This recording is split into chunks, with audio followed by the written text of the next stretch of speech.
Chapter 12. Drought. The dryness continued. There would be days of hot sun, then a few light rains that eased only for a little the thirsty land.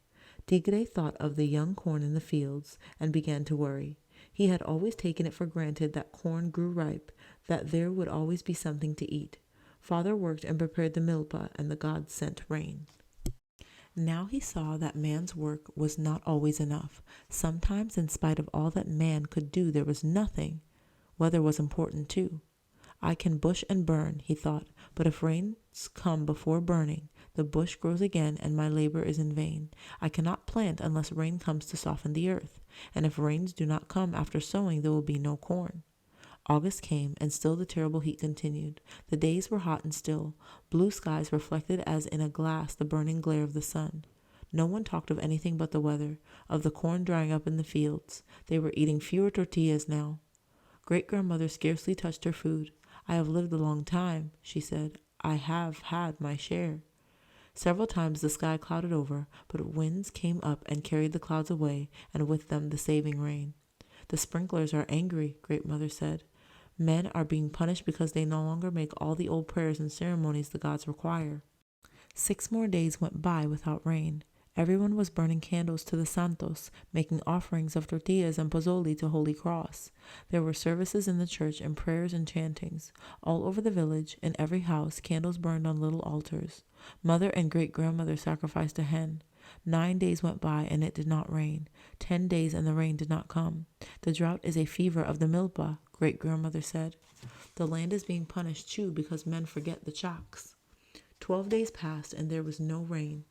There was a novenario in the church, 9 consecutive evenings of prayer to Holy Cross. The whole village was present, even the very old and sick. The altar blazed with candles, and men offered pozole and tortillas. A little rain fell, but not enough to save the threatened corn. There were more prayers and offerings to other saints, and prayers to San Diego imploring his protection from the drought. But the drought persisted, rain did not come, and at last the people turned to the old Maya gods. They talk of making the chak-chak ceremony to bring the rain, Tigre told Father. Father nodded. It is time. Father was much better now. He walked about the house and yard without limping and did odd jobs. How is the corn? He asked Tigre. It is safe, but it needs the rain. Let them make the chak-chak, Father said. There is yet time. Great-grandmother was not so sure. She felt that the chaks might think themselves so deeply wrong that they would not listen to men's prayers. Has it ever happened? Concha asked, that rain did not come soon enough? Often, Father said, and times were very hard, but always in some parts of the land a little rain fell. People who had corn sold it at high prices to those who had money to buy. The very rich from other villages bought corn in the city, and men worked for corn. Many died, some lived, and the next year rain fell. When I was a girl, great-grandmother said, a drought was over all the land. Everywhere the sun poured down day after day, and the harvests were lost. The old people and the very young died. Only the strong survived. Men killed songbirds and even the holy doves for food, and ate leaves and the bark of trees like deer. It happened in my memory. Tigre watched at her in fascination.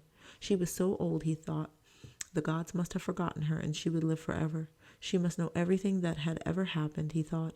She was so shriveled that she was almost as tiny as his sister, and her hair was white, the only white hair he had ever seen. I remember it, great-grandmother said.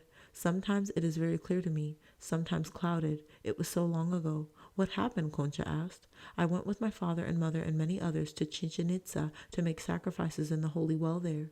The old people said that in former times boys and girls and jewels and chocolate and great treasures were thrown in the well in times of drought as offerings to the rain god. In those old days in Chichen Itza they called him the feathered serpent Kukulkan, and the chocks forgave us and rain came. And the chocks will forgive us now, said Father. The rain will come.